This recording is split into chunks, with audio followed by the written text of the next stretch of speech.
je t'attendais. Allô, allô, allô. 1, 2, 1, 2, 1, 2. Je peux prendre le micro-bâton aussi. C'est lui ici. C'est lui ici. On est rendu. OK. Non, mais on va essayer de faire... 1, 2, 1, 2, 1, 2. Ah, c'est là. Allô, allô? Allô? Est-ce que vous m'entendez là? Parfait. OK. Alors, bonsoir à tous. Bienvenue. Je me présente, Marie Lagier. Je suis chef d'équipe aux consultations publiques. J'ai le plaisir d'animer la rencontre de ce soir. Donc, j'ai des petites informations logistiques à vous dire tout d'abord. Ce soir, on avait réservé la salle là, depuis un moment déjà. Et puis, on se retrouve avec un party de Noël à côté, mais c'est vraiment une situation exceptionnelle. C'est que le cégep rentre en grève demain. Le party de Noël devait être demain. Puis, ils ont décidé de le devancer à ce soir. Donc, on s'excuse pour le bruit que ça va causer parce qu'il va y avoir un groupe de musique à partir de 8h30. Donc, on va essayer de fermer toutes les portes. Mais malheureusement, là, c'est vraiment... on n'avait pas de contrôle sur la situation, donc on s'excuse pour le désagrément. La séance est quand même enregistrée, puis on filme aussi, donc on va pouvoir retransmettre la captation vidéo et le son sur le site Internet de la Ville. Donc, avec le micro, le son devrait être bon, puis vous pourrez réécouter. Également, je dois vous dire qu'on a une autre séance la semaine prochaine. On a eu un petit pépin technique. L'avis légal qu'on doit publier selon les règles de la loi sur l'aménagement et l'urbanisme n'a pas été publié dans les délais, donc on doit refaire une autre séance la semaine prochaine. Mais la séance d'aujourd'hui compte quand même. Évidemment, on va noter tous vos commentaires, vos questions, ce sera dans le rapport de consultation. Donc, si jamais il y a des gens qui veulent revenir la semaine prochaine, c'est possible, mais normalement, vous aurez toute l'information ce soir et vous aurez l'occasion de poser toutes vos questions également. Alors, je vous présente les personnes qui m'accompagnent. Donc, à ma gauche, M. Claude Lavoie, qui est conseiller municipal du district de Saint-Rodrigue, donc votre district, et qui est aussi président de l'arrondissement de Charlesbourg et membre du comité exécutif. Emmanuel Bell, qui est conseiller en urbanisme à la division de la gestion du territoire. Donc, c'est lui qui va vous faire la présentation de ce soir. À ma droite, M. Étienne Pelletier, conseiller en développement économique au service de la planification de l'aménagement et de l'environnement. Et j'ai aussi Mme Florence Boudreau-Pinot, qui est conseillère en environnement dans la division du développement durable. Et puis M. Dave Côté, qui est conseiller à la planification intelligente. Donc, les personnes à ma droite seront là pour répondre à des questions techniques. Également, je suis accompagnée ce soir de mon collègue Ernesto Salvador Cobos, que plusieurs d'entre vous avaient eu l'occasion peut-être de rencontrer lors des étapes précédentes de consultation. D'ailleurs, on va revenir sur toutes les étapes. On est dans un projet là, qui chemine depuis plusieurs années. Aussi, on est à l'étape de la consultation réglementaire en vertu de la loi sur l'aménagement et l'urbanisme. Donc, ce soir... c'est la première séance et une autre la semaine prochaine, comme je disais, à cause de la vie légale. Et puis, c'est un projet qui est aussi susceptible d'approbation référendaire. Donc, vous avez les modalités de participation référendaire à l'accueil à l'entrée de la salle. Puis, comment ça se passe à la Ville de Québec quand il y a une modification à la réglementation d'urbanisme, quand il y a un projet qui nécessite des modifications à la réglementation d'urbanisme, il y a toujours une consultation publique. Et puis, dans ce cas-là, on en a fait plusieurs. Vous allez voir le processus. Et puis, je vais céder la parole à M. Claude Lavoie qui va vous faire une petite mise en contexte et un mot de bienvenue.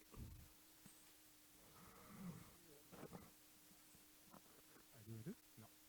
Attendez, c'est juste qu'il faut qu'il allume le son, ça s'en vient. Oui, bonsoir. Oui.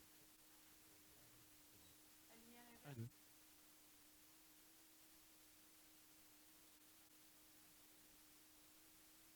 Voilà. 1, 2, oui. J'ai l'impression d'être à The Price is Right pour les plus jeunes et les plus vieux d'entre nous. Alors, merci tout le monde d'être là ce soir. Vous savez, je l'ai déjà dit en conseil d'arrondissement, depuis 2011 que ce projet-là fait les manchettes. Il a fait les manchettes, c'est le cas de le dire. Alors, très heureux d'être ici ce soir avec vous. Comme je l'ai mentionné également au dernier conseil d'arrondissement, je me permets de me citer. Le statu quo n'est plus une option. Hein. Il faut absolument avancer dans ce projet-là. Donc, il y a en fait, je regarde mes notes parce qu'elles sont importantes. La construction du bâtiment résidentiel de la phase 1 doit être complétée. Il faut trouver une solution pour compléter vraiment cette phase-là. C'est très, très important. Donc, comme je vous le disais, le statu quo n'est plus envisageable. Maintenant, nous avons été très créatifs. Vous savez, c'est la première fois dans l'histoire de la Ville de Québec qu'un processus de médiation et de conciliation est mis en place en Charlebourg. On a toujours été à l'avant-garde, alors on continue de l'être. Alors, on a vraiment mis tous les efforts nécessaires pour en arriver à unir toutes les parties, à entendre toutes les parties pour vous présenter un projet d'entente qui considère vraiment les points de vue de chacune des parties. Toutes les parties ont été entendues et vous allez voir, mon collègue Emmanuel, mes collègues vont vous présenter l'ensemble des détails. Beaucoup de remarques ou de commentaires ont été émis dans le processus de médiation, etc. Et nous pensons être en mesure de vous présenter des réponses là, qui sont totalement adéquates et qui vont nous permettre, espérons-le, de passer à une prochaine étape.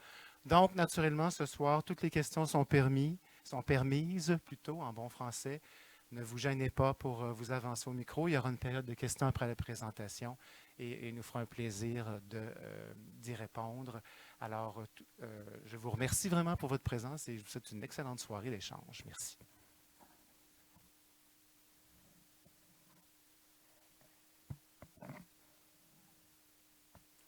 Merci, Monsieur Lavoie. Excusez-moi, je vais juste me trouver un... Voilà, bonsoir à tous. Est-ce que vous m'entendez bien? Parfait. Donc, ce soir, on va vous présenter effectivement un projet de règlement de changement de zonage qui est lié au projet Maria Goretti, donc qui est au 7245 avenue Paul Comtois, que vous avez à l'image à l'écran. Donc, c'est le règlement RCA 4 VQ 227 qui vient modifier le règlement d'urbanisme de Charlebourg. On a plusieurs choses à vous présenter ce soir, donc on va essayer d'y aller rondement, mais comme disait M. Lavoie, il y a une période de questions, donc on pourra éclaircir s'il y a encore des zones de flou à la fin de la présentation. Donc d'abord l'objectif de l'activité, pourquoi on est là ce soir, puis dans quel processus ça s'inscrit, la localisation, l'historique du projet, le processus de conciliation et de médiation qui a eu lieu dans les derniers mois, la présentation du projet immobilier, sa nouvelle version, les modifications réglementaires pour permettre la réalisation du projet immobilier et les prochaines étapes du processus. Donc d'abord au niveau de l'objectif de l'activité de ce soir, donc ça a été évoqué plus tôt, ce soir c'est une consultation publique dans un processus de modification de la réglementation d'urbanisme. Donc le petit schéma, c'est pour vous expliquer un petit peu où on se trouve dans le processus.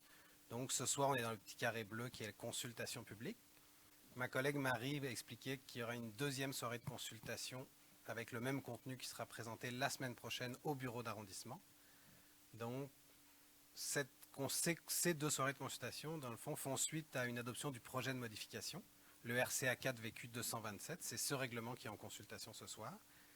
Suite à nos deux soirées, donc après le 14, il y aura un délai de 7 jours pour continuer à formuler des questions, des commentaires par écrit. C'est la consultation écrite.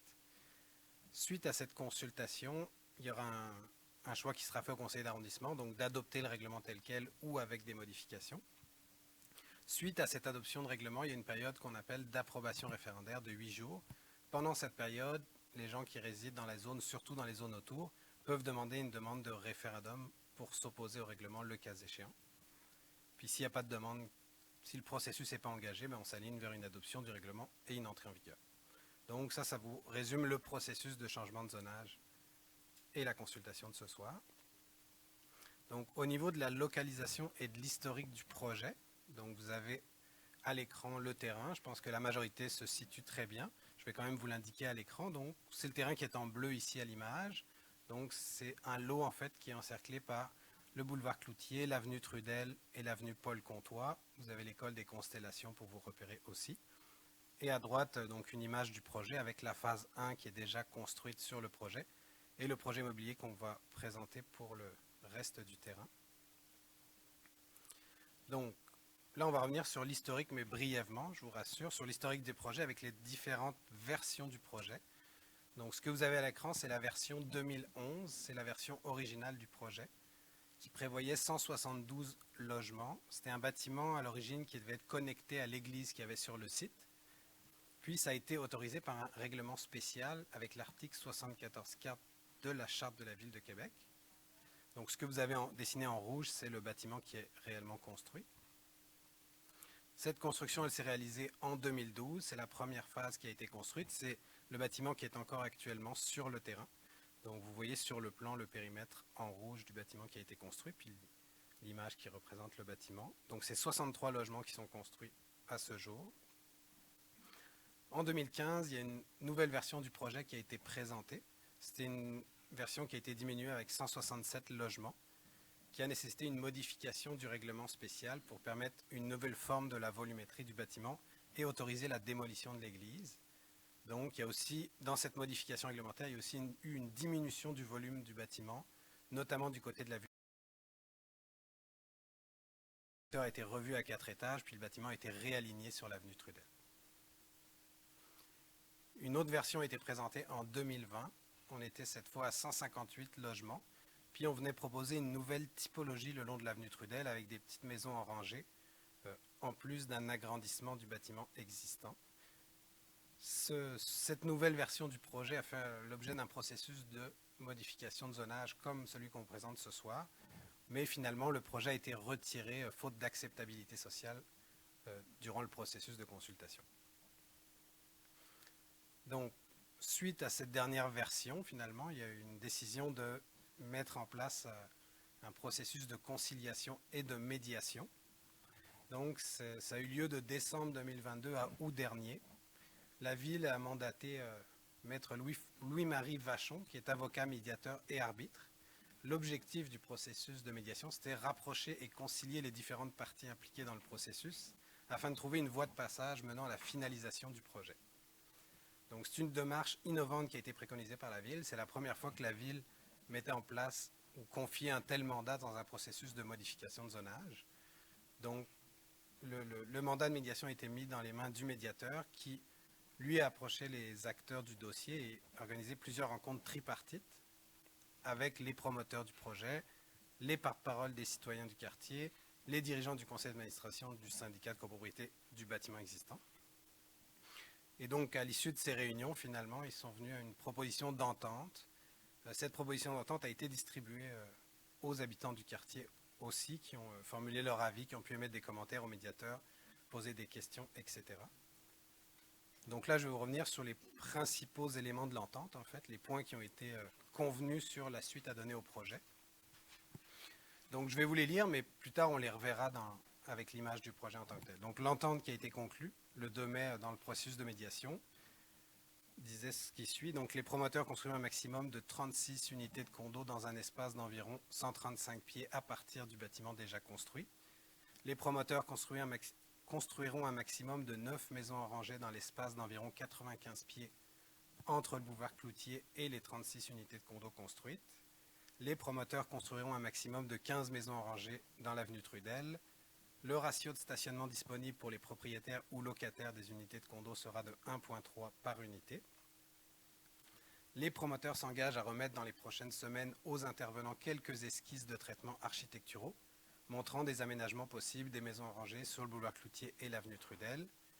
L'aménagement des maisons en rangée devra avoir le moins d'impact visuel possible, particulièrement sur le boulevard Cloutier. Les fondations des maisons en rangée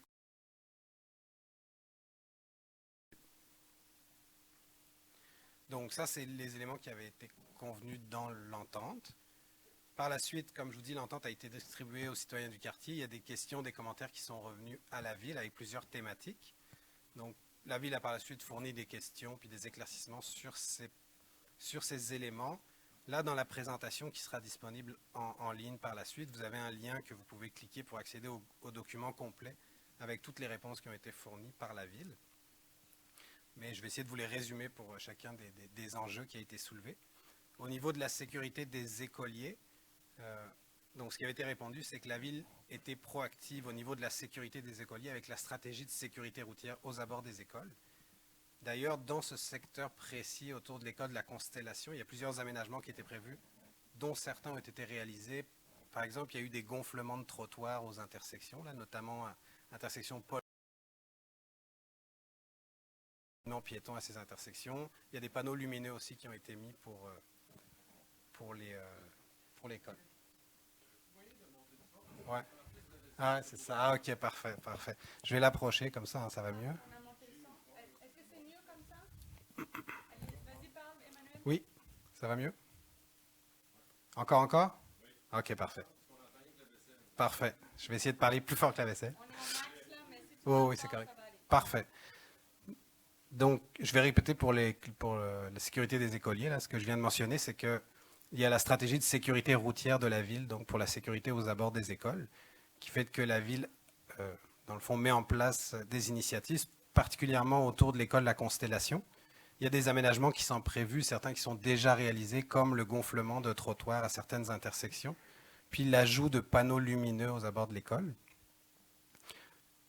Une autre thématique, c'était le périmètre de l'école qui pourrait être surchargé avec l'arrivée du nouveau projet.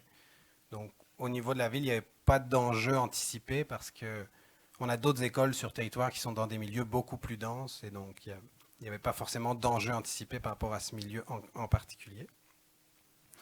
Au niveau de la densification trop forte, donc par rapport au projet, donc on comprend qu'il y a eu plusieurs versions de projet avec une densification qui diminue, mais c'est pas rare à la ville en fait, dans le processus de densification de la ville qui se fait à l'intérieur du périmètre urbain. Donc c'est de la reconstruction de la ville sur la ville au lieu de l'étalement urbain infini finalement.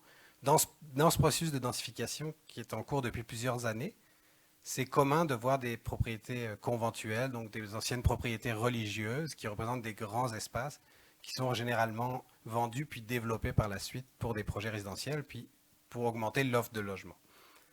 Dans ce projet en particulier, comme on a vu, a été diminué d'un tiers par rapport au projet original. On était à peu près à 150 logements par hectare sur la toute première version en 2011, puis là on est à 100 logements par hectare à peu près. Au niveau du ratio de stationnement, de 1,3 cases qui est prévu, donc est-ce que c'est un ratio suffisant, etc. Il faut comprendre que le ratio de la ville, en fait, c'est 1,2. Donc, ce qui est proposé dans le projet, c'est supérieur au ratio de la ville. Et aussi, un autre élément, c'est que le bâtiment qui est construit actuellement, on a un ratio d'à peu près une case par logement. Donc, le bâtiment actuellement, puis les cases qui sont aménagées, sont inférieures au ratio de la ville. Donc, c'est pour ça que la situation actuelle n'est pas conforme non plus. Les ratios sont inférieurs à ce qu'ils devraient être. Mais dans la version finale, avec un ratio de 1,3, on sera supérieur au ratio de la ville. Et également, s'il y avait des enjeux de stationnement sur rue, la ville peut toujours légiférer au niveau du stationnement sur rue. S'il y avait des problématiques à la suite de la construction, il pourrait toujours y avoir de légiférer sur le stationnement sur rue si réellement c'était une problématique. Au niveau de l'augmentation de la circulation, il n'y a pas d'enjeu qui a été anticipé à ce niveau-là. Il y a un secteur qui sera particulièrement surveillé, ça va être l'intersection 76e et de l'avenue Trudel, qui est la porte de sortie du quartier. Donc là, ça va être évalué finalement si, à la suite du projet, il y a une augmentation ou des enjeux à cette intersection, mais ce n'est pas anticipé à l'heure actuelle. Au niveau du réseau électrique surchargé, donc il y avait des craintes que le réseau électrique du secteur soit perturbé par l'arrivée du projet, mais en fait, il y a une analyse qui est faite pour le projet, puis les équipements qui sont prévus doivent être mis aux normes pour que le projet fonctionne. Puis je pense qu'il y a des travaux qui ont déjà été faits, puis ça, peut-être les promoteurs pourront le confirmer par la suite si c'est le cas, mais l'arrivée du projet ne va pas créer un enjeu sur le réseau électrique. Au niveau des jardins communautaires, c'est une thématique qui est revenue assez souvent. Là, je vais passer la parole à ma collègue Florence Boudreau-Pinot, qui est conseillère en environnement, qui va pouvoir vous en dire un peu plus sur cette thématique. Alors, on va juste vérifier que le micro fonctionne. Bonjour, vous m'entendez bien? Oui, parfait. Alors, effectivement, la notion de jardin communautaire est revenue là, à quelques occasions là, pour ce projet-là. Par contre, en fait, du côté de la Ville de Québec, on est très proactif au niveau de l'agriculture urbaine. On a le plan d'action d'agriculture urbaine 2020-2025 qui est en cours. Puis depuis 3 ans, là, on a beaucoup de projets qui ont été réalisés là, pour mettre en œuvre des projets, des mesures qui favorisent l'agriculture de proximité. Puis, si vous consultez le plan d'action, eh bien, vous pouvez constater que le développement de nouveaux jardins communautaires, c'est vraiment un axe prioritaire de ce plan-là. Puis, de notre côté, c'est des aménagements qui font partie intégrante de la ville. On a une quarantaine de jardins communautaires à l'échelle de la ville et puis on veille au bon développement de ces jardins-là. pour effectuer le choix de l'emplacement des nouveaux jardins, eh bien, on se base sur différents critères. Puis les principaux critères sont en fait de se situer dans des secteurs qui sont densément peuplés. Donc, on parle principalement des quartiers centraux où les citoyens n'ont pas nécessairement accès à une cour, où on est dans des endroits où il y a des îlots de chaleur. On regarde également si on est dans des secteurs où il y a une forte défavorisation matérielle et sociale. Donc, on souhaite vraiment favoriser des quartiers pour lesquels le jardin va devenir un peu l'équivalent de leur cour arrière. Ils vont pouvoir ensuite là, bénéficier de ces aménagements-là. À la lumière des analyses que l'on fait, eh bien, le quartier ne ressort pas comme étant un quartier prioritaire pour l'aménagement d'un nouveau jardin. Il faut comprendre qu'on fait vraiment une analyse à l'échelle de nos 35 quartiers. Et puis, à la lumière de tout ça, eh bien, pour nous, ce n'est pas un secteur qui est prioritaire pour l'aménagement d'un jardin. Par contre, on comprend bien qu'un jardin peut avoir beaucoup d'avantages, peut avoir de nombreuses retombées positives sur la santé, sur le développement d'un sentiment d'appartenance. Puis c'est pourquoi que la Ville, eh bien, on a différents programmes qui viennent encourager l'agriculture urbaine de différentes façons, notamment l'appel de projet pour l'aménagement de jardins partagés.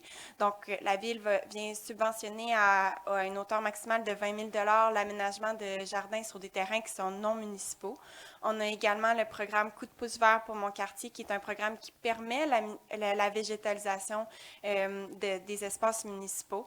Donc, on sait que le besoin en jardin est nommé. On le retrouve dans la majorité des quartiers. Par contre, il faut qu'on soit en mesure d'investir aux endroits qui en ont le plus de besoins. Et c'est pourquoi on doit se tourner vers d'autres programmes pour venir faire davantage de place à l'agriculture urbaine dans les quartiers qui sont moins densément peuplés. Merci Florence. Donc là, on va poursuivre avec la présentation du projet immobilier, puis ensuite on verra les modifications réglementaires.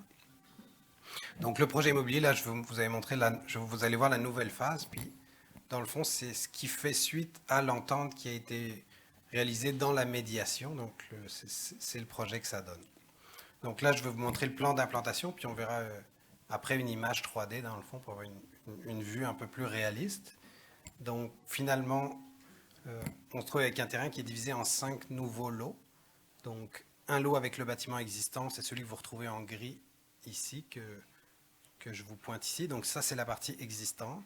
On aurait un bâtiment de 99 appartements avec les 63 dans le bâtiment existant et un agrandissement ici en arrière sur 5 étages et 3 étages avec 36 nouvelles unités.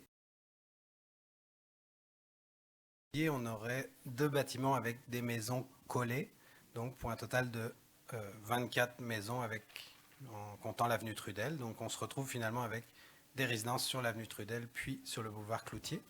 Au niveau du stationnement, bien que ce soit des maisons collées, il ne sera pas autorisé d'avoir des stationnements devant les résidences. Les stationnements vont être à l'arrière, en fait, dans des garages qui se retrouveront sous les résidences.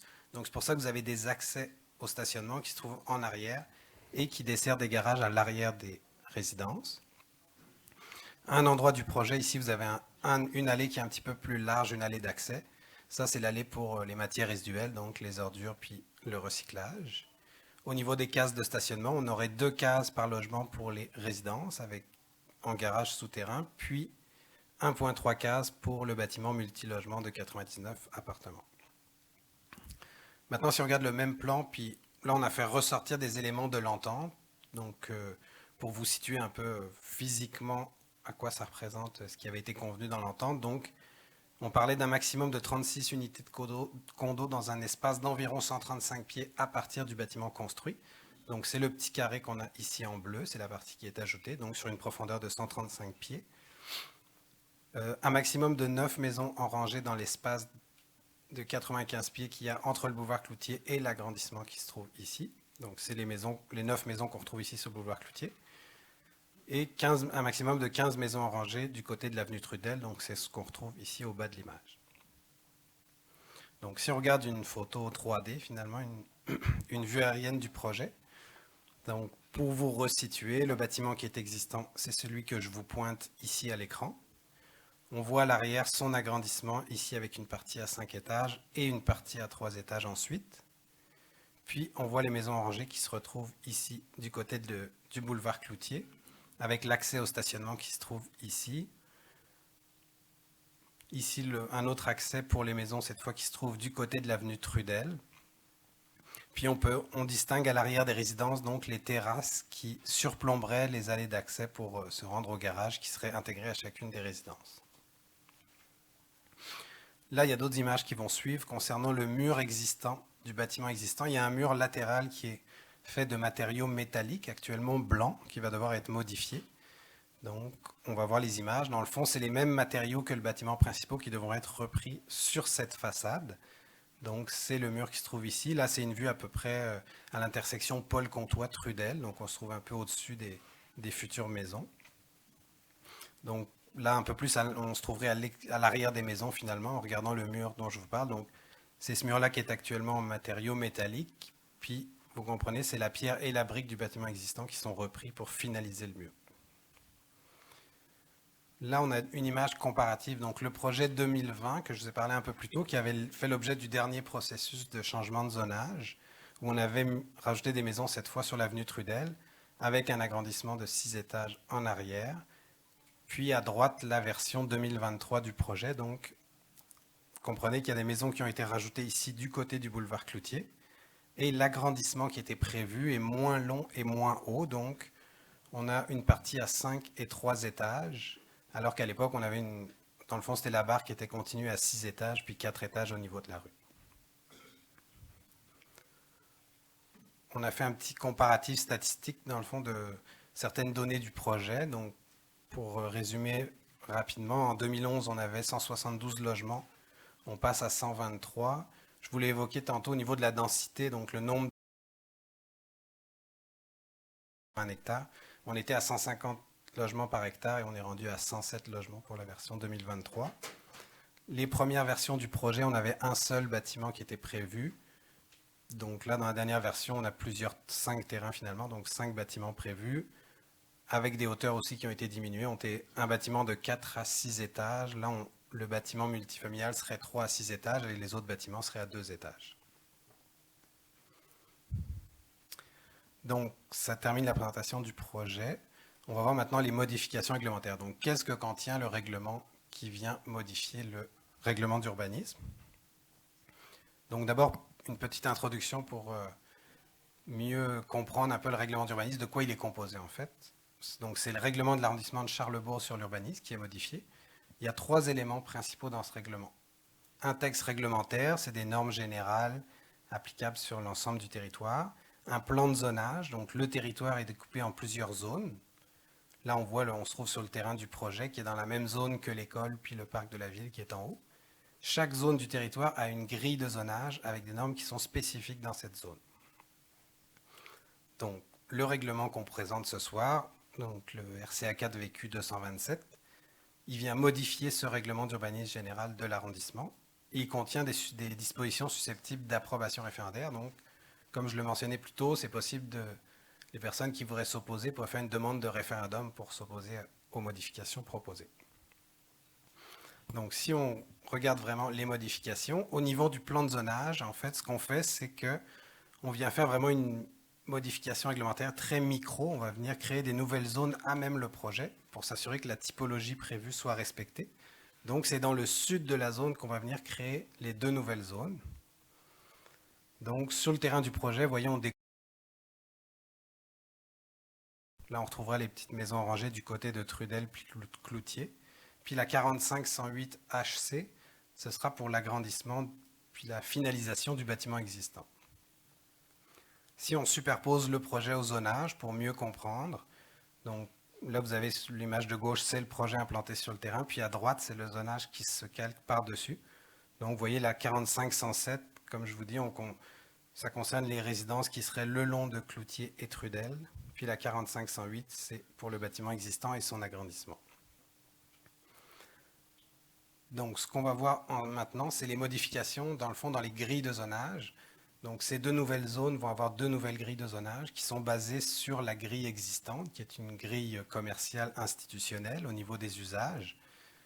Puis, dans la colonne de droite, on voit les nouveaux usages qui seront autorisés. Donc, on va commencer par la grille des maisons en rangée. Donc, ce qu'on autoriserait, vous voyez, c'est l'usage H1 logement avec 3 à 8 logements par bâtiment. Au niveau de la hauteur, on vient faire des ajustements. On vient diminuer la hauteur. Actuellement, c'est 12 mètres, 3 étages. On vient diminuer ça à 9 mètres, 2 étages. On vient également modifier les marges. Donc, je vous disais tantôt, c'est vraiment une modification de zonage très micro. Donc, on vient adapter les marges en fonction du projet. Donc là, on vient diminuer le marge avant, marge latérale, marge arrière. Puis c'est les marges qui correspondent aux maisons qui sont prévues sur le terrain.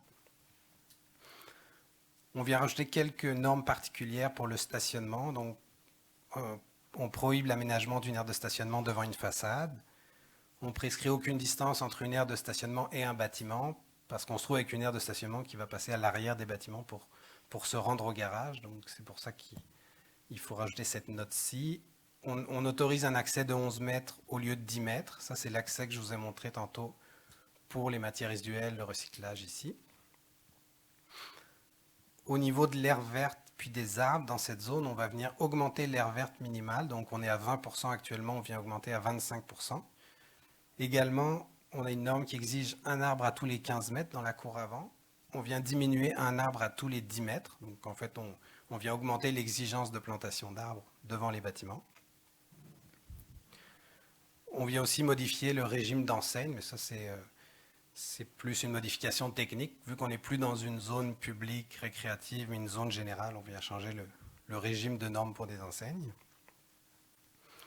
Maintenant, si on regarde la deuxième zone, donc la 45-108 HC, ça, c'est la zone avec le bâtiment existant puis son agrandissement. Donc là, on va venir autoriser l'usage logement avec 99 logements maximum. Ça correspond aux 99 logements prévus dans le bâtiment. Au niveau de la hauteur, on va venir augmenter la hauteur à 21 mètres. Ça correspond à la hauteur qui était autorisée pour le bâtiment original en 2011. Donc, ça correspond à la hauteur actuelle du bâtiment. Par contre, on vient maintenir le nombre de 3 étages, puis vous allez comprendre pourquoi dans l'image qui suit. C'est qu'on va faire une gestion des hauteurs supérieures à 3 étages en fonction de superficies projetées au sol. Donc, dans le fond, c'est vraiment pour encadrer les hauteurs, puis s'assurer que les hauteurs projetées seront celles qui sont montrées ce soir. Donc, je vais vous l'expliquer avec l'image qui suit. C'est qu'on maintient la hauteur à 3 étages, mais on vient autoriser certaines superficies au-dessus de 3 étages. On vient autoriser 715 mètres carrés qui peuvent aller à 4 étages. Donc, ça correspond à la petite figure en bleu que vous avez ici. Ça correspond aux 4 étages déjà existants sur le bâtiment. On vient autoriser 860 mètres carrés à 5 étages. Donc là, ça correspond à une partie du bâtiment existant et l'agrandissement en arrière. On vient autoriser 850 mètres carrés pour 6 étages. Ça correspond à la partie à 6 étages qui est existante. Puis, il y a également une note qui vient prescrire que toutes ces superficies au-dessus de la hauteur doivent totaliser 2425 mètres carrés. Ça, c'est l'addition des 3 mesures qui sont là plus haut. Donc, pour vous dire qu'on est vraiment dans le micro, on vient vraiment gérer les hauteurs là où elles sont présentées finalement. On vient aussi modifier les marges, donc en fonction effectivement du bâtiment, puis du fait qu'on vient créer des nouveaux terrains ici, il faut ajuster notamment la marge latérale, la marge arrière.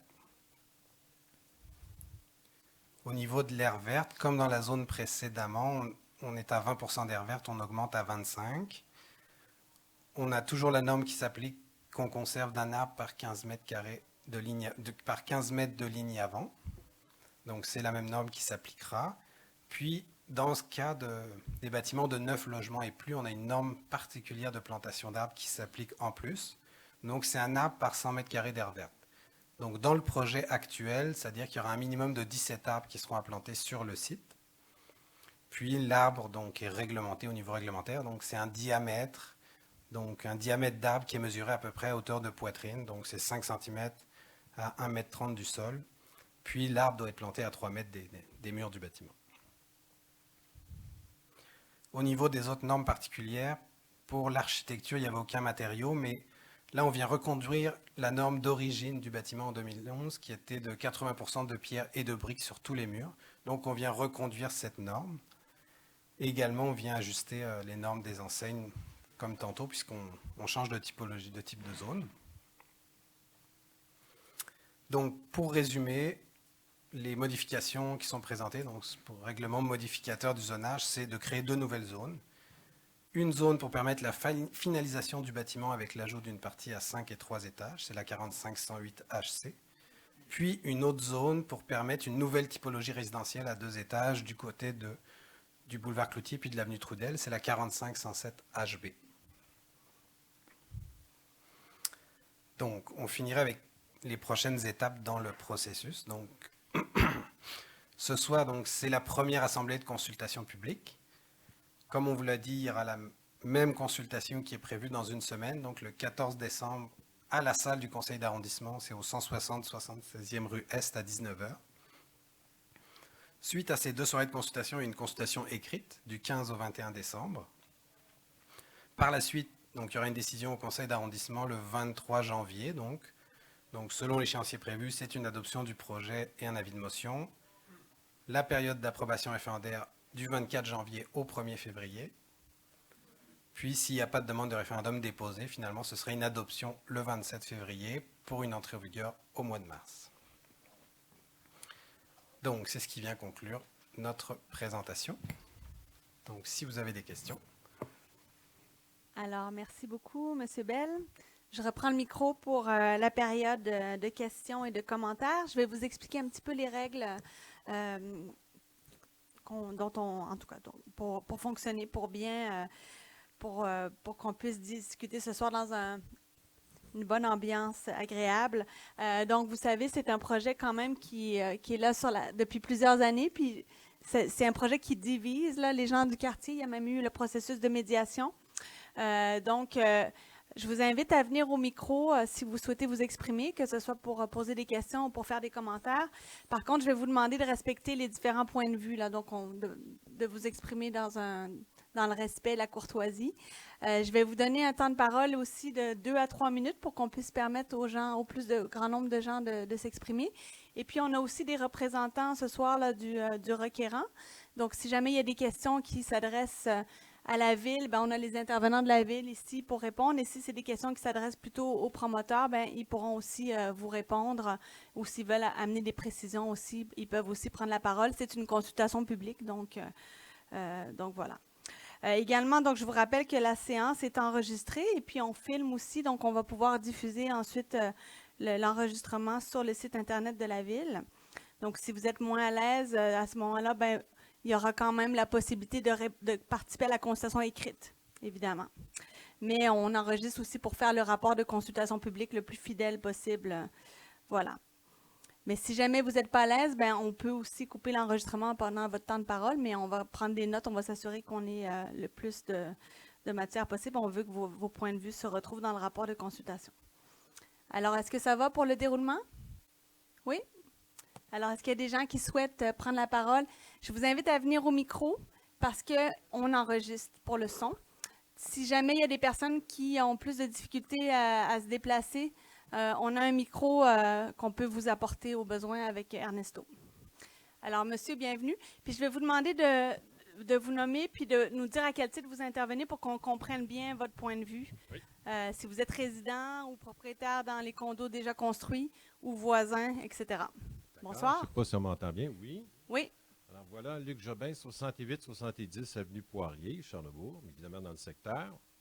Vous parlez, M. Emmanuel Bell, d'entente qui a été convenue entre les parties et vous parlez d'un processus de médiation. Un processus de médiation tient tant et aussi longtemps que toutes les parties ont été appelées à la table de médiation. Au moment où on se parle, et je suis dans le secteur visé, je n'ai jamais été consulté. Je n'ai jamais eu de représentant et j'ai fait cette représentation auprès du médiateur pour lequel je n'ai pas eu de réponse tangible, de un. De deux, s'il y a une entente issue de cette médiation-là, je parle parce que je suis avocat, là, il faut que ça soit entériné par les parties. Alors, les parties n'étaient pas à la table. Alors, cette entente-là ne vaut pas plus peut-être que la présentation fort habile que vous avez faite, là, mais pour laquelle nous, les citoyens, nous sommes tout à fait étrangers parce que nous n'avons pas été appelés à la table de médiation. Alors, c'est dans ce contexte-là qu'il va falloir que vous retourniez à la table de décès avec tout le respect que je vous dois aux gens qui sont ici, là, parce qu'une médiation, je vous demanderai le silence, s'il vous plaît, là. La médiation nécessite la présence des parties appelées à intervenir dans le processus. On n'a jamais été consulté. Et le médiateur il dit qu'il y a une personne ou deux qui étaient là pour représenter les résidents. moi, j'ai délégué personne. Malgré toute la bonne foi ou l'intention qu'ont eu ces deux personnes-là, là, ils n'ont pas agi en mon nom. Alors voilà. Alors quand vous parlez d'entente, là, il n'y a pas d'entente. Et qu'on se le dise. OK. Merci. Alors, merci. Merci, monsieur. On pourra, au besoin, donner des précisions sur le processus de médiation. Donc, alors, je vous demande qu'on respecte tous les points de vue, s'il vous plaît. Merci. Monsieur, venez au micro, oui. Jacques Lavigueur sur la rue Trépanier, puis Jacques, j'aimerais... Elgar? Non, Jacques Lavigueur Lavigueur, parfait. sur la rue Trépanier. Oui. Et puis j'aimerais, disons, confirmer ce que M. Jobin vient de dire. J'ai les mêmes opinions et j'ai émis mon point de vue, puis M. Louis-Marie Vachon ne l'a pas considéré. Et j'ai dû faire une sélection parmi les supporters et les opposants. C'est de mauvais goût. Alors, mon autre point, c'est que j'espère qu'on va avoir l'occasion de revenir au micro plus d'une fois. Là. Je vais aller me rasseoir, mais je vais revenir avec d'autres points. OK. Et si je pouvais en lancer un pendant que je suis ici. Oui, vous avez encore 2 minutes. Oui, Allez-y. d'accord. C'est que moi, j'aimerais questionner la légitimité de l'existence du bâtiment actuel. Je crois que le permis de construction qui a été accordé sous de fausses représentations et que, d'une part, la Ville n'avait pas la légitimité de présenter un tel projet et de l'approuver, d'une part, et d'autre part, le promoteur qui a amorcé la construction et qui l'a réalisé n'a pas atteint ses engagements qu'il avait pris vis-à-vis de la Ville, ce qui le rend également dans l'illégalité. Et je pourrais apporter que ce n'est pas un précédent, qu'il y a déjà eu des situations semblables dans la région Hall et Gatineau, un édifice de 7 étages qui a été construit par un promoteur qui n'était pas légitime, avec un permis qui n'était pas légitime, et qu'on a dû démolir au complet. Et aujourd'hui, si vous allez sur le site, il y a un monument qui rappelle l'intervention des citoyens qui n'étaient pas d'accord avec ce projet-là. Alors, je voudrais juste lancer ça, c'est qu'on n'est pas à la limite. OK? Et quand on parle d'entente, moi non plus, je n'ai pas délégué personne, je n'ai pas signé cette entente-là et je ne suis pas d'accord avec la pseudo-entente qu'on nous réfère. Merci. Parfait, merci. Donc, on va prendre les premiers droits de parole pour commencer, puis ensuite, si tous les gens qui ont voulu s'exprimer une première fois ont pu le faire, on pourra accorder un deuxième droit de parole. J'aimerais juste qu'on revienne sur la question importante de M. Lavigueur sur la légitimité du bâtiment existant, la légalité là, du permis, etc. Comment ça s'est passé? M. Bell? Oui. Bon. En fait, au niveau effectivement, il y a eu un permis, mais la légitimité, je ne sais pas où. En fait, c'est que la ville a eu. Ouais, peut-être qu'on pourrait. C'est que la Ville a émis ce permis-là sur la base d'une construction de 25 000 mètres carrés qui était pour des fins comme un hôpital, etc., etc. On ne peut pas voir d'hôpital dans ce domaine-là. Alors, En fait, ouais. c'est pas le Non, mais hôpital. OK. On va laisser Monsieur, donc, je veux juste préciser où vous vouliez en venir. En fait, la Ville a accordé le permis puis a fait un règlement spécial, comme je le disais, sous l'article 74.4 de la Charte de la Ville de Québec, à l'origine en 2011. Et ça permet effectivement les établissements hospitaliers, comme vous dites, les établissements publics, mais ça permet aussi les établissements résidentiels de plus de 25 000 m². Et donc c'était ça qui était prévu. Le règlement original, c'est celui-là, finalement. Là, mais vous comprenez, avec les années, la densité diminue, puis... Mais c'est mon point de dire que la Ville a émis ça sous des représentations. On ne vous entend pas, M. Donc- Lavigueur, c'est enregistré dans le micro. Mais précisons que c'était mais- pas pour un mais- hôpital, c'était pour un bâtiment résidentiel de plus de 25 000 m². Oui, et aujourd'hui, ce qu'on voit, là, ça n'a pas 25 000 m². D'une part, l'engagement, c'est-à-dire le permis que la Ville a émis, n'est pas fondé sur une réalité. Et d'autre part, le promoteur n'a pas respecté l'engagement de construire dans les délais prévus. Il y avait des délais prévus d'un certain nombre d'années, ça n'a pas été respecté. D'où mon intervention en dire, il y a d'autres situations qui sont arrivées à Ottawa-Gatineau. Je peux les Parfait. citer et OK. Parfait. Oui, Étienne. Étienne Pelletier, est-ce que... Ben, en fait, juste pour le délai, effectivement, il y avait un délai. En fait, après, lorsqu'il a été modifié le règlement spécial, il y a un délai qui a été fixé en octobre 2019, de mémoire. Donc, effectivement, ce délai n'a pas été respecté. Donc, le projet ne peut pas être finalisé comme c'était prévu en 2015. Mais l'émission des permis, en fait, a été faite selon le règlement qui l'autorisait. Tout était légitime, si vous voulez. C'est juste que le permis n'a pas été le bâtiment n'a pas été finalisé, finalement. Excusez-moi, on rentrera pas dans un dialogue. On a d'autres précisions à donner, puis il y a d'autres gens qui veulent venir au micro. Est-ce que vous m'entendez? Oui, OK.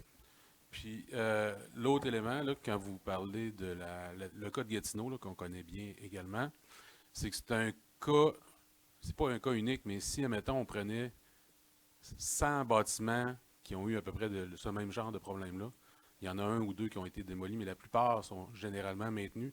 Et les juges sont un peu favorables à mettre 65 familles ou 63 familles, dans le cas ici, à la porte dehors. Là, tu sais.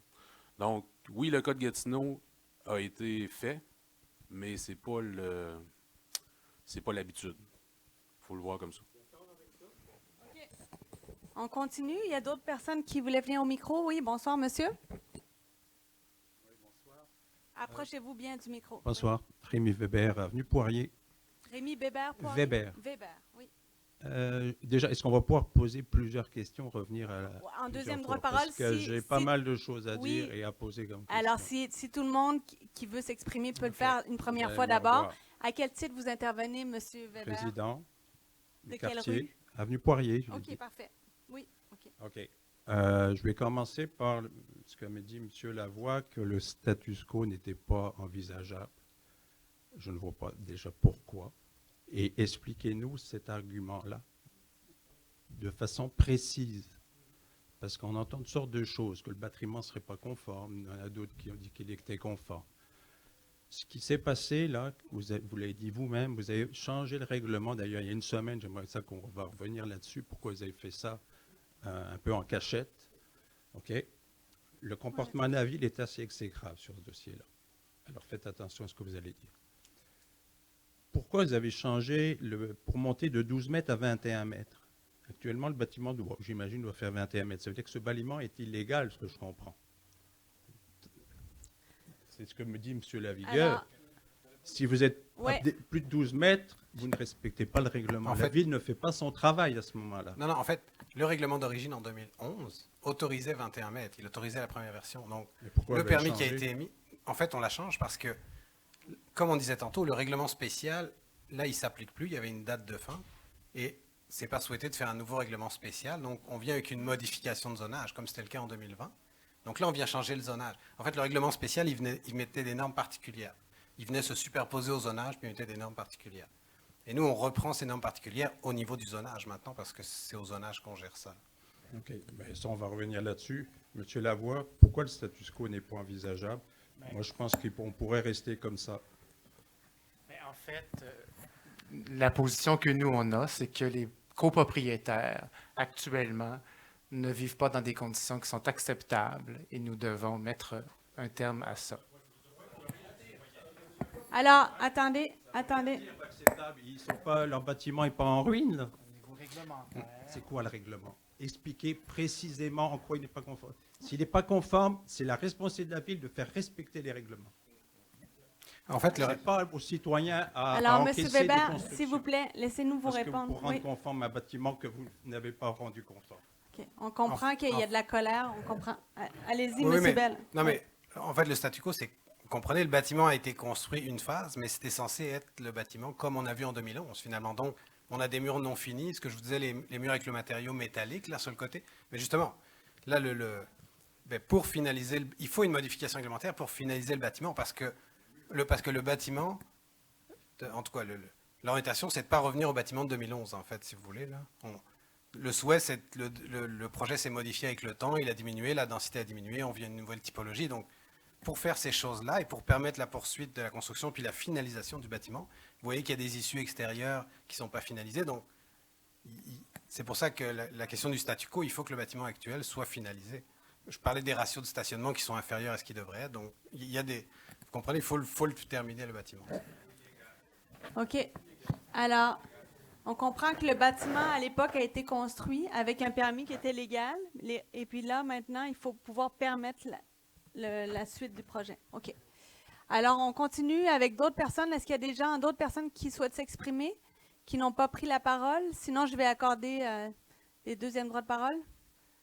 Est-ce qu'il y a des gens qui ont participé au processus de médiation qui souhaitent s'exprimer?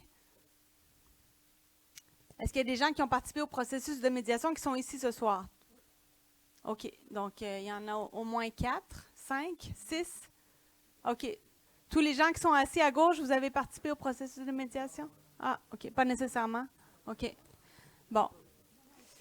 Alors, donc, sentez-vous. On est ici ce soir pour faire la lumière, là, puis entendre toutes les questions et les commentaires. Donc, vous pouvez venir vous exprimer au micro, là. Vous avez autant le droit de le faire. Sinon, ben, on va accorder des deuxièmes droits de parole. Oui, M. Weber, allez-y. OK. Justement, on ne s'est pas parlé avec les gens. Montez le micro un peu Oui, vers vous. il est petit le micro. Parfait. Il est bas? Vous êtes OK, grand. merci.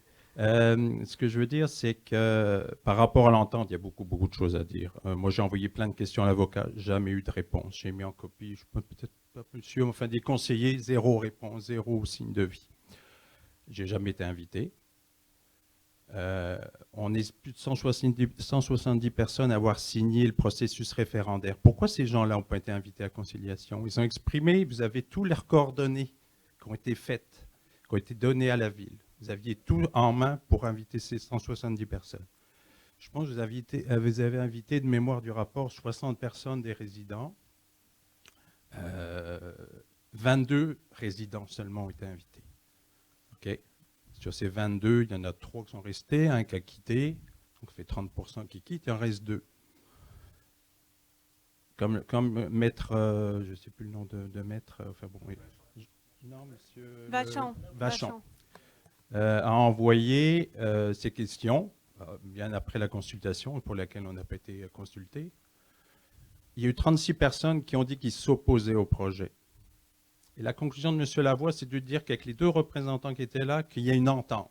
Voyons, c'est loufoque. Okay. C'est un gag, là. Alors... C'est ridicule. Et la ville affiche dans ses petits pamphlets, il y a des gens qui ont les pamphlets, une entente a été... voyons, vous rigolez de qui, là? C'est un manque de respect des citoyens que vous faites. Ça a coûté une fortune. Dites-nous combien ça a coûté, la consultation, s'il vous plaît. Vous devez avoir les chiffres, sinon on le fera par...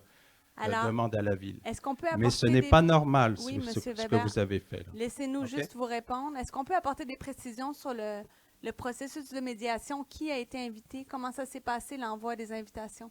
Est-ce que Ernesto, tu peux nous apporter des précisions ou on va faire intervenir M. Lefebvre, qui est le directeur du service de l'interaction citoyenne, qui a mandaté le médiateur? M. Lefebvre, vous voulez parler? Parce que je sens qu'il faut comme vider la question là, de la médiation là, qui est remise en cause. Donc, on va vous donner des précisions. Maître Vachon n'est pas là ce soir, mais on a M. Lefebvre qui a engagé M. Vachon pour mener ce processus-là, qui était quand même la première fois qu'on faisait ça à la ville. Allez-y. Alors, bonjour, Martin Lefebvre, directeur de l'interaction citoyenne. On ne vous entend pas bien. On va peut-être prendre le micro bâton, comme ça vous pourrez regarder les gens. Ouais. Alors, Martin Lefebvre, directeur de l'interaction. Ça s'en vient, ça s'en vient. Ah, OK. Fait que tourne-le, on va le tourner. Oui, c'est ça. OK. D'accord. Alors, bonjour tout le monde. Martin Lefebvre, directeur du service de l'interaction citoyenne à la Ville de Québec. Ça va? Un peu plus, oui. Peu plus près. Bon. Voilà. Alors, on a essayé, devant les difficultés dans ce dossier-là, puis les différents points de vue qui étaient là, d'innover en mettant une nouvelle méthode de conciliation en place pour essayer de trouver une solution. Lorsque cette démarche-là a été amorcée, on a embauché M. Louis-Marie Vachon, médiateur professionnel, ancien juge de la Cour municipale de la Ville de Québec, qui s'est joint à nous pour faire ce dossier-là. On a voulu inviter le maximum de citoyens dont on avait les coordonnées à ce moment-là. Donc, c'est la démarche qui a été faite avec les listes qu'on avait et qu'on a mis à notre disposition. Je comprends aujourd'hui qu'il y avait une liste de 161 personnes qui avaient signé les registres. Je suis d'accord. Et c'est pour ça qu'au moment où on s'est aperçu de ça, on a fait une distribution de l'entente préliminaire qui avait été proposée. On a fait une distribution à 679 citoyens dans le secteur pour qu'ils puissent se prononcer sur l'entente qui avait été élaborée. Donc, il y a 679 citoyens dans le secteur. Il y avait un périmètre de distribution et les gens ont pu être appelés à donner leur opinion. C'est à ce moment-là qu'il y a une cinquantaine de citoyens supplémentaires qui ont donné leur opinion et plusieurs étaient pour le projet, d'autres contre le projet, d'autres parlaient de d'autres aspects reliés à ce projet-là. On pense encore que la proposition qui est faite est une belle proposition de compromis. On est ici pour en débattre, pour en discuter. C'est un nouveau processus de consultation qui s'ouvre présentement, qui va durer jusqu'au 21 décembre. Donc, tout le monde va pouvoir se présenter. Et après ça, il y a une démarche réglementaire qui va s'amorcer avec tous les privilèges et les droits pour chacun des individus de se prononcer pour, contre et d'aller au bout des démarches légales qui sont à votre disposition. Donc, c'est la démarche qui a été mise en place. Effectivement, on aurait pu convoquer plus largement au début de la démarche, j'en conviens, mais on n'avait pas cette information-là à notre disposition à ce moment-là. Donc, c'est pour ça qu'au total, c'est près de 700 personnes qui ont été impliquées dans la démarche et qui ont eu la chance de se prononcer sur la proposition qui était là. Voilà.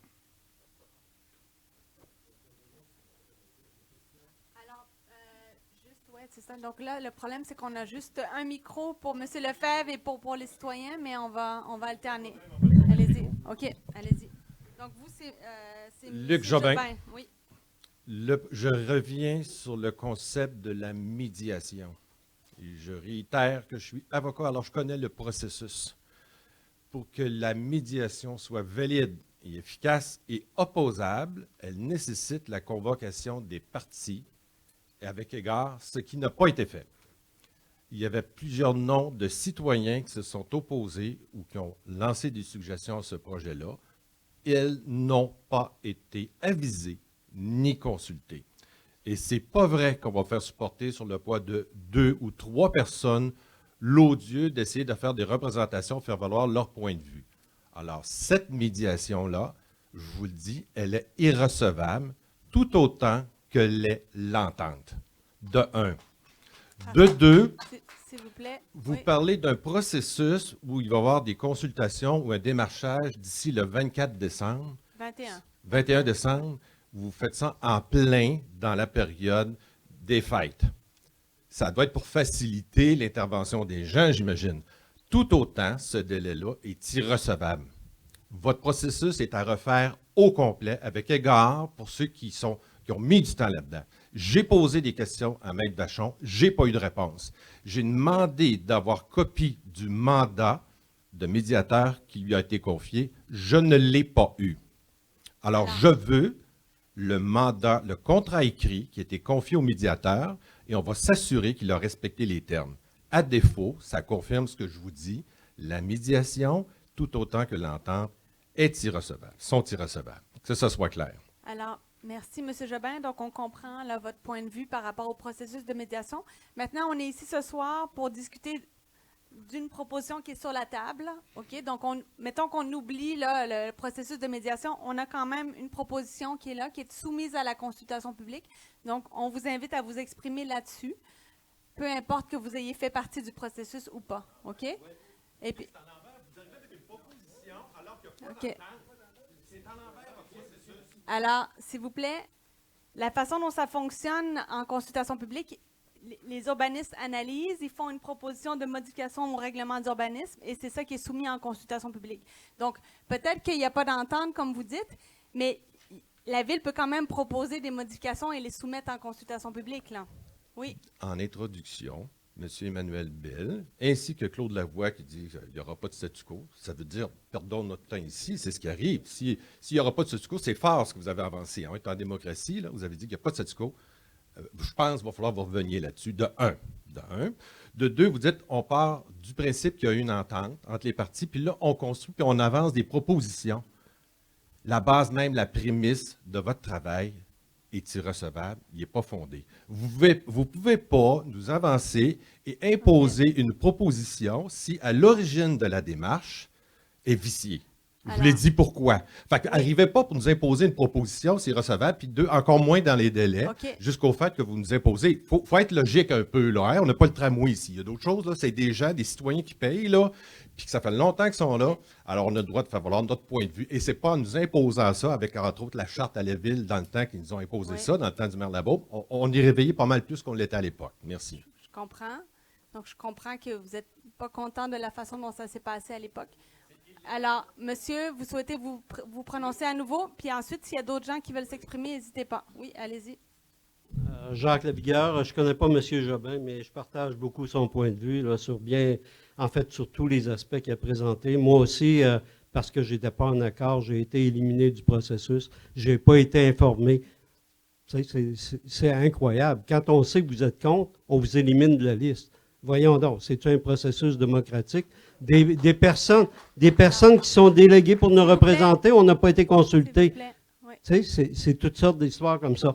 Mais dans une question que je voudrais avoir, c'est que, M. Bell, vous avez une belle illustration. J'aimerais savoir, il y a combien de personnes qui sont éligibles à un référendum dans le secteur concerné, pas par le nouveau découpage, mais par l'ancien.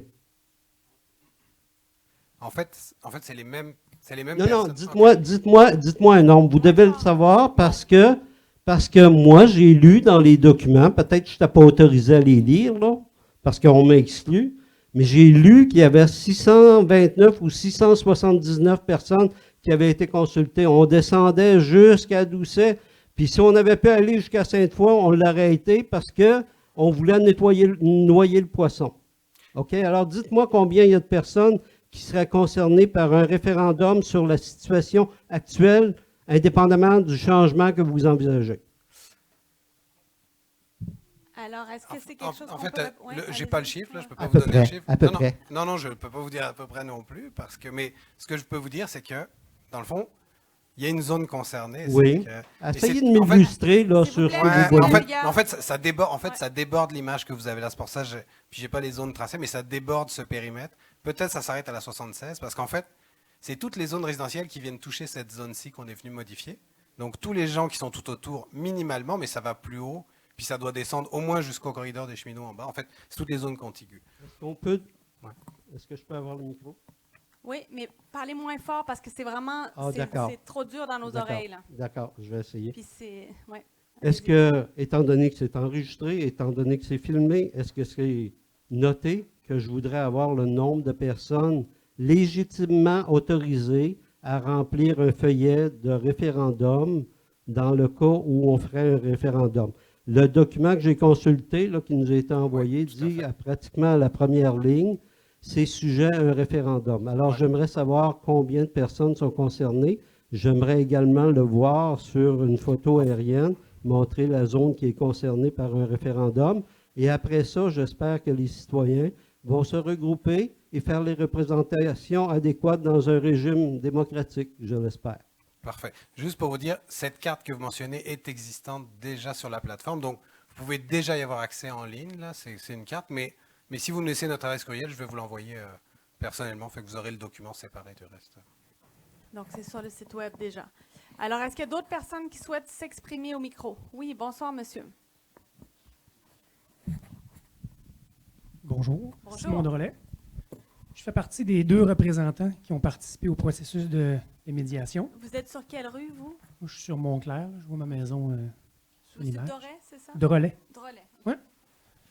On a été contactés, je pense, ça fait à peu près 1 an pour participer à ça. Moi, au départ, je ne savais pas qui avait été contacté dans le processus. On n'était pas beaucoup, effectivement, à se réunir au départ. Puis, si vous pensez que ceux qui étaient opposés au projet n'ont pas été contactés, ça, je peux vous dire que c'est faux. Moi, je faisais partie, depuis le début, aux opposants du projet. Puis, je sais pertinemment qu'il y a d'autres personnes qui étaient très, très, très opposées au projet qui ont aussi été contactées. Mais je sais aussi qu'il y a d'autres personnes qui étaient opposées au projet qui n'ont pas été contactées. Ça, c'est vrai. Au départ, on ne savait pas ça. Fait que quand on s'est rencontrés, il a fallu nommer 3 représentants. J'en faisais partie. Il y en a un des 3 qui s'est désisté dans le processus. On était 2 à rester jusqu'à la fin. À un certain moment donné, on s'est rendu compte que c'est moi, en fait, qui s'est rendu compte que ce n'est pas tout le monde qui aurait dû être contacté qui l'avait été. À ce moment-là, on était quand même déjà avancé pas mal dans le processus. M. Vachon a proposé de parler à la Ville pour essayer de contacter le plus de monde possible pour leur proposer où est-ce qu'on en était rendu avec la proposition.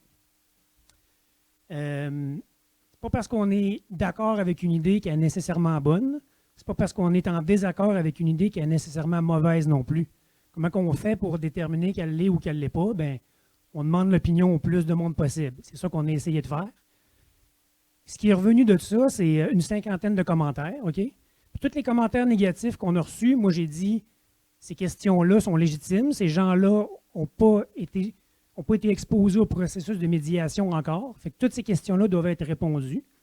Ils ont été soumis à la Ville parce que la majorité des questions, c'était des questions de densité, d'école, ce que vous avez parlé au début, là. Moi, j'ai fait partie de la présentation de la Ville qui voulait adresser ces problèmes-là. Moi, j'ai trouvé que les explications étaient suffisantes. Puis moi, j'ai trouvé que le projet qu'on proposait faisait du sens aussi. Évidemment que ce n'est pas tout le monde qui est obligé d'être d'accord, mais il y en a beaucoup qui sont opposés, que je me demande à quel point ils sont impactés. Puis moi, dans le processus, ce que j'ai décidé de faire, si vous me permettez, je peux aller voir l'image. Moi, je suis allé rencontrer les gens. Je suis allé rencontrer cette personne-là, cette personne-là, cette personne-là, cette personne-là, cette personne-là. Moi, dans tout le processus, là, moi, je ne fais pas une scène. Il y a beaucoup de monde dans le processus qui sont payés pour travailler là-dedans. Il y a des promoteurs qui vont faire de l'argent, des propriétaires de condos qui vont être bien contents que leur projet se termine. Moi, je n'ai rien à gagner là-dedans. Mais c'est moi qui est allé les voir, les personnes les plus impactées par le projet qui s'en vient. Parce qu'ici, c'est l'école. Fait que les prochains impactés, c'est ceux-là. Puis il n'y a personne qui m'a dit que c'était un projet qui les traumatisait. Toutes ces personnes-là m'ont dit que, évidemment, qu'ils ne sont pas totalement enchantés par ce qui s'en vient, mais ils comprennent qu'il faut que ça se fasse, puis ils trouvaient que c'était un compromis qui faisait du sens. Fait que c'est Ok. ça mon commentaire. Parfait. Merci. Merci, M. Drolet. S'il vous plaît.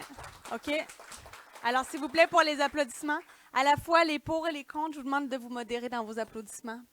Merci, pour que tout le monde se sente à l'aise de s'exprimer, ne se sente pas intimidé. Alors, mais c'est correct. Donc, on comprend qu'il y a d'autres points de vue aussi dans la salle. Donc, je suis contente de les entendre pour qu'on ait qu'on entende tous les points de vue, finalement. Est-ce qu'il y a d'autres personnes qui veulent s'exprimer? Oui, monsieur, bonsoir, bienvenue.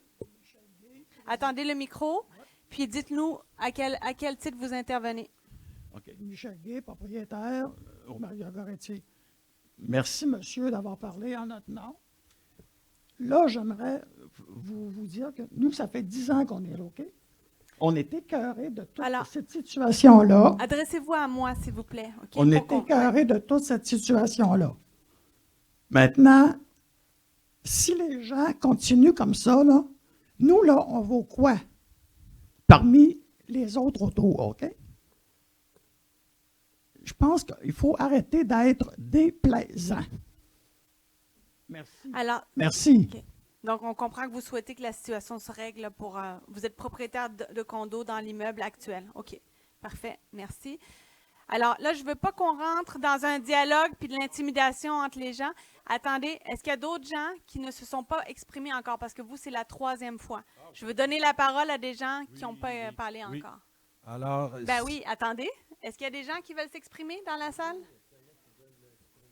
S'il vous plaît. Oui, non, c'est beau. Merci. Okay. Alors, j'assume d'être déplaisant si c'est de faire valoir mes droits et de faire respecter la législation de la Ville, ainsi que les règles en matière de médiation. Si c'est ça être déplaisant, je l'assume entièrement. Merci. Alors, je vous demanderais, s'il vous plaît, qu'on garde un dialogue agréable ce soir, OK? Donc, de ne pas porter des jugements sur les interventions des autres dans les deux sens, s'il vous plaît. Attendez, M. Lavigueur, OK? On comprend que c'est émotif, là, c'est correct, là. Vous avez le droit de vivre des émotions, mais on doit s'exprimer dans le respect. Est-ce qu'il y a d'autres gens qui veulent parler? Non? Alors, allez-y, M. Lavigueur. Jacques Lavigueur, en fait, je vois beaucoup tous des représentants de la Ville de Québec. On ne voit pas les représentants du promoteur. Ils sont là, Moi- ils sont assis en avant, puis je l'ai dit tantôt. Ouais. Moi, Ils peuvent je paie venir au des micro. taxes à la Ville de Québec, alors je comprends que je paie pour avoir vos services, c'est d'accord. Là, on est en face d'une situation où on a un promoteur qui veut construire, OK? Et j'ai tout simplement l'impression que la job de vente est faite par la Ville. Et ça, je trouve pas ça normal, OK? Parce qu'on devrait relayer ça aux promoteurs. C'est leur responsabilité de présenter leur projet et de nous convaincre que c'est un bon projet pour notre communauté, notre milieu de vie. Alors, parfait, merci. Peut-être qu'on peut préciser comment ça fonctionne, la consultation publique. Oui, Ernesto, tu voulais... Oui, OK. Micro pour l'enregistrement. Effectivement, on a entendu parler des personnes qui n'ont pas été convoquées au processus de médiation. On a aussi des gens qui ont participé activement à ces processus de médiation. Alors, je vous demande du respect. Effectivement, on a un projet. On a un projet qui dérive justement d'un travail qui a été fait. Alors, pour le moment, monsieur, on n'a pas encore vu le projet. On n'a pas encore discuté sur les projets. On n'a pas encore eu l'occasion de savoir quels sont les bénéfices, si vous voulez, là, pour les secteurs. Alors, je vous demande peut-être de permettre aux gens de s'exprimer par rapport à ça aussi. On a bien noté par rapport au processus de médiation, c'est noté. Alors, je vous demande, s'il vous plaît, de commencer à regarder aussi les projets, parce que c'est ce soir qu'on discute de ça. S'il vous plaît. Parfait. Est-ce que tu voulais intervenir, Étienne? Oui. Je voudrais 1, 2, 1, 2, oui. Donc, je voudrais revenir un peu sur le processus de médiation. Ce qu'il faut dire là-dedans, c'est que on a la loi sur l'aménagement et l'urbanisme qui demande des consultations comme aujourd'hui. Dans le projet, on a fait des rencontres en amont pour présenter le projet. Le promoteur en a fait une lui-même, qu'on n'était pas présent, on était là juste comme observateur à l'époque, de la version de 2020. Ensuite de ça, ça a été, il y a eu le référendum sur ce projet-là et on est retourné à la table de dessin pour travailler avec le promoteur. Monsieur Lavigard, Il y a eu des signatures puis il y a eu un retrait du projet. Après ça, on a essayé de trouver une procédure parce qu'on avait des opposants et des citoyens qui étaient un peu pris en étau, dans une étau, pour pouvoir avoir un bâtiment qui était conforme. Et quand on a fait la rencontre avec eux, ils nous ont demandé, est-ce qu'on pourrait parler au moins aux gens qui s'opposent au projet pour qu'on puisse discuter, parce qu'actuellement, il y a comme un mur entre les deux. Donc, on a mis en place une procédure pour faciliter la conciliation, pour faciliter les échanges entre les opposants et les citoyens qui vivaient dans Maria-Goretti. Donc, est-ce que c'est un exercice de médiation là, qui suit toutes les règles? C'est une nouvelle étape qu'on a essayée, qui n'avait jamais été faite, mais c'était une façon d'essayer de trouver un terrain d'entente entre les opposants et les gens de la... Puis la Ville n'a pas participé à ça. On ne voulait pas s'immiscer là-dedans, on ne voulait pas que les gens pensent qu'on était biaisés dans ce processus-là. On a invité un médiateur, M. Vachon, qui est un expert là-dedans, qui a travaillé là-dedans, qui est un avocat, qui a déjà même été juge. Donc, la façon de faire, c'est sûr que c'est peut-être pas selon les règles de la médiation, là, puis selon la loi. Puis là, j'en parle, puis je ne connais rien par rapport à ça. Moi, je suis conseiller en développement économique. Donc, ça pour dire que le but, c'était de trouver une façon de s'entendre et d'arriver à une entente qui allait plaire à tout le monde. Clairement, on n'arrivera jamais à plaire à tout le monde. Mais aujourd'hui, puis là, on n'en a pas parlé encore, mais le projet qui vous est présenté, on aimerait entendre vos commentaires pour savoir s'il peut être encore bonifié. Peut-être qu'il peut l'être.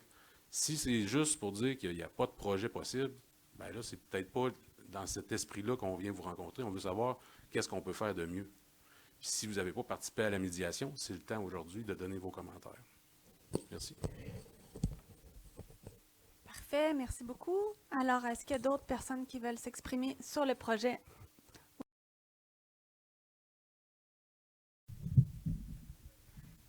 Oui, eh bien, on ne s'est pas consulté avec M. Laviga, bien évidemment, mais j'avais le même commentaire par rapport aux promoteurs, la présence des promoteurs dans une séance de médiation. Aucun rapport, un promoteur n'a pas à être là, absolument pas. Le promoteur veut juste faire de l'argent, il s'en fiche du voisinage. Donc, c'est pas admissible qu'on fasse une rencontre de conciliation avec des promoteurs à la table. Surtout qu'on revient avec le même projet qu'on a refusé, enfin qu'on a demandé un référendum et que vous avez retiré. Et vous revenez avec le même nombre de maisons, baisser un petit peu le volume, mais c'est pas significatif. Donc, on parle de status quo. Status quo, si on peut rester là, finissez le mur de briques, faites une cage pour l'escalier, c'est fini, faites un petit parc. Bon, ça peut être une proposition. Ça peut être aussi commencer à baisser encore. Pourquoi le promoteur est là? Alors, le promoteur, Pourquoi le promoteur veut faire des maisons collées? collées? C'est le propriétaire du terrain. Ben oui. Nous, on vit dans le quartier. OK. Je veux juste préciser quelque chose au niveau des règles de consultation publique, là, puis vous me corrigerez, les collègues Emmanuel urbanistes, là. Mais n'importe qui dans la ville qui est propriétaire d'un terrain, que ce soit un simple particulier ou un promoteur, peut demander une modification de zonage à la ville s'il veut, par exemple, agrandir sa maison. Et à ce moment-là, la consultation publique se fait, là. Et puis, la personne qui est propriétaire du terrain est présente pour entendre les citoyens aussi, Mais là. là, vous le faites participer au plan et tout. C'est pas ça, ça va bien trop loin, ça. Ben, c'est lui le propriétaire du terrain, donc c'est lui qui soumet ses plans à la ville. C'est pas la ville. Emmanuel à va Québec répondre à et ça. au Québec, c'est les promoteurs qui font l'urbanisme. Alors C'est là, ça que vous devez comprendre. Excusez-moi, M. Weber, mais il faut Non, faire non, attention à vos propos, là. Allez-y. Allez-y. C'est ce qui se passe. Non, mais pour le processus là qu'on fait, puis sur la légitimité de la médiation, je ne veux pas revenir sur vos commentaires, mais comme le processus est fait, puis comme on le fait avec la nouvelle politique de participation, en fait, ça, presque quasiment dans tous les cas, ça vient d'un promoteur qui propose un projet à la ville, le projet est analysé, et si c'est souhaité d'avoir un projet, ben là, on fait un processus de modification de la réglementation urbanisme, comme on le fait ce soir. Le processus de médiation, il s'est ajouté, mais il n'avait jamais été fait. Là, c'est quelque chose qu'on fait en surplus de ce que la loi prévoit dans ce type de processus. Mais ça vient toujours des promoteurs. Il y a toujours un promoteur qui a un projet, qui dit à la ville, moi j'ai tel projet, ça ne cadre pas avec le zonage, voulez-vous l'analyser? La ville analyse, fait des consultations. Le contraire. Rencontrer les citoyens, dire qu'est-ce que vous acceptez dans ce quartier-là? Si c'est 2 étages, 1 étage, c'est ça. Et après, le promoteur, si ça l'intéresse de faire un étage, il le fait ou il ne le fait pas. Mais là, on fait le contraire tout le temps. On l'a vu avec les 6 étages qui ont été faits. On fait aussi ce processus-là. Parfois, on fait des révisions de secteur de quartier, on révise le zonage d'un quartier, mais il y a 2 façons de faire ce processus. Alors, parfait. On voit les 15 étages qui ont été faits de l'autre côté de l'autoroute. C'est très chic. Alors, ensuite, en conclusion, M. Weber, oui. En conclusion, je veux revenir sur le projet aussi, mais déjà, pourquoi autant de maisons collées les unes sur les autres? Pourquoi la ville ne pas changer son règlement qui permet aux promoteurs d'enterrer le sous-sol? Puis on voit sur les images que ce n'est pas 2 étages, c'est quasiment 3 qu'il va y avoir. C'est toujours un... D'ailleurs, dans le bâtiment initial, le stationnement n'a jamais été enterré, il a été posé sur le sol. Il y a une butte de terre à l'avant. Donc ça, la ville devrait changer son règlement pour interdire ça. Parce qu'on le voit qu'il y a un escalier qui monte au premier étage. Donc il y a un sous-sol. On va avoir des maisons de 9 mètres. Là. C'est le règlement qui est accepté. À propos des règlements, pourquoi il y a 2 semaines vous avez fait passer ce règlement? Parce que là, il est accepté, là, ce règlement. Il était publié. Là. Alors ça, c'est le processus de la loi sur l'aménagement et l'urbanisme. Pour aller en consultation publique, il faut que les élus posent un premier geste, mais il n'est pas adopté le règlement. Il faut juste qu'ils... C'est comme un avis de motion, ils approuvent un projet de modification. D'accord, ça c'est plus clair, ça j'ai pas compris cet aspect-là, merci. C'est ce petit schéma ici là pour. On est rendu là, mais il faut toujours qu'il y ait une étape. Il y a eu quelque chose avant, c'est ça je comprends oui, pas. Oui, mais c'est pour nous autoriser à aller en consultation publique. Il faut qu'il y ait un premier geste par les élus pour nous autoriser à aller en consultation publique. Donc voilà. Vous m'expliquer, mais c'est bon, d'accord, merci. Donc moi je pense qu'encore, mon avis personnel, on a fait un bon bout de chemin. Mais je pense que c'est encore trop gros comme projet, ça n'a rien de rigoler. Et c'est ça. Donc, diminuer les impacts sur les maisons, c'est rien de coller, de faire de la densification pour que les promoteurs fassent de l'argent. Nous, on vit dans le quartier. Les gens aussi vivent dans le quartier. Ils n'ont pas besoin d'avoir des murs de maison devant chez eux non plus, je pense. Ils ont un intérêt pécuniaire. Faites attention à ça, parce qu'ils ont un intérêt à que le projet se finisse. Pas juste pour vivre dedans, parce que ça leur va leur économiser des sous. Donc, c'est ça qu'il faut aussi retenir compte. Les citoyens, moi, je le vois à l'immeuble tous les jours. Okay? Donc, à mon avis, le projet n'est pas encore acceptable selon moi. Vous êtes où? L'avenue Poirier? Vous êtes en face de quel immeuble? Côté, en arrière. Moi, je le vois de mes fenêtres. J'ai la vue sur les le bâtiment déjà construit? Oui, le bâtiment existant. OK. C'est ça. OK. Donc, voilà. Donc, moi, je trouve que c'est encore trop d'accumulation de bâtiments collés les uns sur les autres. Aérer les maisons, si vous voulez, faites-en moins. Pourquoi faire encore tout un tas de blocs aussi à l'arrière? Là? Je pense que ce n'est pas nécessaire non plus. Donc, c'est un bout de chemin, mais je pense qu'on n'est pas prêt à avoir un accord. Puis l'entente, comme vous dites, n'existe pas. Donc, refaites vos devoirs là-dessus. Merci. Parfait, merci. Alors, est-ce qu'il y a d'autres personnes qui souhaitent s'exprimer? Est-ce que les gens du requérant, ça va? OK. Vous êtes un... Monsieur... oui, madame, oui, bonsoir, bienvenue. Diane Noël, j'habite au Maria-Garotti, évidemment.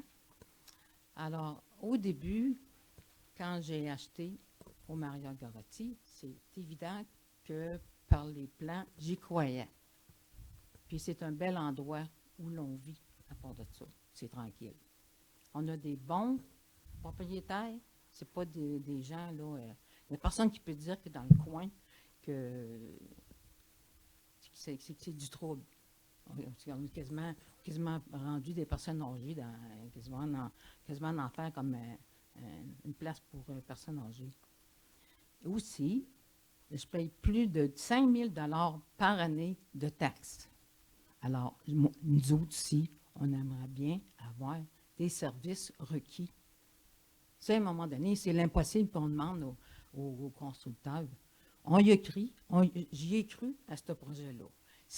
Mais si les citoyens ne sont pas d'accord, qui n'aiment pas notre environ, qui mettent la bâtisse à terre et qui nous rachètent, on va être pas pires amis. OK. Mais vous, donc là, vous êtes dans le bâtiment actuel, donc je comprends que vous souhaitez que la situation se règle. Bien, à un moment donné, ça fait 10 ans qu'on attend. OK. Puis qu'est-ce que vous pensez du projet qui est présenté ce soir? Moi, je le trouve excellent. OK. Puis vous avez participé au processus de médiation? Oui. Oui, OK. Donc, vous êtes d'accord avec la proposition qui est faite ce soir? Oui, là, il y a un mur extérieur au bout là, qui n'est pas fini. Bon, bien là, les gens qui habitent à côté de ce mur-là, ils gèlent. Bon, bien là, à un moment donné, il faut que ça finisse. Là, on a payé pour avoir un bel environnement. Là, avoir su que les voisins n'étaient pas d'accord, pensez-vous que j'aurais été acheté là? OK.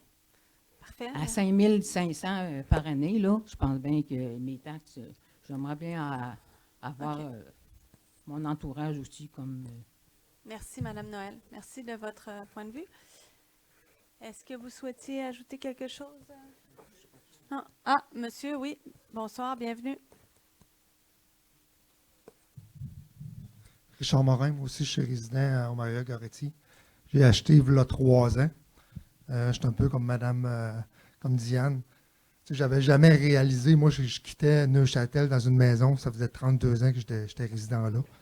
J'avais jamais réalisé que le projet pouvait être imposé par la ville. Il a été imposé aux citoyens par la ville. Ça, on ne l'a pas réalisé. On s'en sort jamais qu'on a racheté là. Puis je comprends les citoyens, en particulier en face du bâtiment, d'être enragés pour 100 ans. J'aurais été enragé pour 100 ans si ça m'arrêtait arrivé dans mon quartier. Là, je me dis, je suis là présentement. J'ai été sur le conseil d'administration un bout de temps. Là, je vois les citoyens en arrière avec une swamp, qui a des mouches l'été, puis il y a des vermines. Je ne comprends pas que les citoyens n'essayent pas de finir un projet avec des murs, des escaliers tout rouillés. Je ne comprends pas quelqu'un qui ne voit pas que sa maison perd de la valeur en laissant ça comme ça. Il faut finir le projet. Les garages, l'eau rentre dans les garages, c'est incroyable. Mais moi, c'était un peu ça que. Puis, tu sais, j'ai été dans le médiation avec l'avocat. Puis, c'est un peu ça que je viens à tous les conseils municipaux. Ce qui est important, s'il y a une question référendaire, ce n'est pas un oui ou un non. On va avoir une question. On est prêt à l'acheter à terre. La ville paiera, c'est la faute de la ville. La ville paiera 25 millions. Les citoyens en paieront une partie, je ne sais pas. Mais il ne faut pas poser une question référendaire oui ou non. C'est trop facile de s'opposer. Il faut demander, on la démange-tu la bâtisse? On la finit-tu comme ça? On fait un parc en arrière ou on fait le projet? On pose 3 questions. Les citoyens répondront. On est 680 à répondre. On répondra, puis après ça, la ville elle prendra ses responsabilités, puis elle paiera. C'est sa faute si le projet s'est fait comme ça au départ. OK. Parfait. Donc, juste par rapport au processus référendaire, parce que là, Ouais. c'est encadré par la loi sur l'aménagement et l'urbanisme. Ouais, Donc, c'est pas la ville qui décide des questions. En fait, Monsieur Bell. c'est ça la question au niveau référendaire. On ne choisit pas de question. En fait, là, il y a un règlement qui est proposé, un règlement modificateur qui vient modifier le règlement d'urbanisme. Est-ce que vous êtes pour ou contre? Donc, on ne choisit pas la question, c'est pour ou contre le règlement modificateur. Parfait. Merci pour la précision. Alors, pas d'autres commentaires? Ça va? Donc, souhaitez-vous dire un mot de la fin, Monsieur Lavoie? Oui? On a entendu différents points de vue, ils se valent, on les entend. Le processus se poursuit tel que prévu. Alors, la semaine prochaine, il y aura une autre rencontre et il y aura une ouverture de registre. La démocratie suivra son cours. Vous mobiliserez vos gens, les opposants, vous mobiliserez vos gens, les gens qui souhaitent aussi que le projet progresse. Si on ira en registre et si tel est le cas, nous aurons un référendum. Alors voilà, c'est tout pour ce soir. Merci. Alors, question sur le processus, puis après ça, oui, on va terminer. Allez-y, attendez, ça s'en vient. Allez-y. Oui, c'est bon, on vous entend. Non, mais parce qu'avec tout ce qui a été dit ce soir, je ne comprends pas que vous continuez ce processus. Alors, monsieur qui est avocat dit que c'est illégal, donc vous continuez dans l'illégalité? C'est noir sur blanc? Alors, Oui, non, vous avancez alors beaucoup. Là. Monsieur Weber, s'il vous plaît. Mais moi, je veux savoir la suite. Oui, la Parce que suite, ça, c'est pas- qu'il y a une autre séance la semaine prochaine au bureau d'arrondissement de Charlebourg. C'est la même que ce soir. c'est La ça même je que ce comprends. soir, parce que c'était une question de publication de l'avis légal, tout ça. La même que ce soir. Et ensuite, il y a une consultation écrite de 7 jours, jusqu'au 21 décembre. Et ensuite, les élus poseront un geste après les fêtes pour voir si on continue le processus. Et donc, après ça, il y aura une période référendaire si on continue le processus après la consultation publique. Le processus référendaire ne sera pas pendant le temps des fêtes, là. S'il y en a un, ça va être après les fêtes, là, puis vous aurez l'occasion de vous prononcer, vous inquiétez pas. Puis les élus vont prendre en compte tout ce qu'on a dit ce soir, puis dans les Ben oui. écrits qu'on n'a jamais eu de réponse. On va faire que un les- rapport de les tas gens ont jamais consultation eu de tout ce réponse. qui a été dit ce soir et ça va être déposé de voir ce qu'ils font avec ça. Merci. Puis je voulais dire, on n'a rien Oui. contre les résidents. C'est Parfait. pas du tout ça, il ne faut pas le prendre personnel. Alors, on comprend Je bien pense que qu'on c'est peut plus faire des contre la choses, ville. Oui, je comprends. avec l'accord de tout le monde. Merci. Parfait. Merci à tous. Merci. Alors, c'est ce qui met fin à la soirée. Bonne soirée à tous. Merci.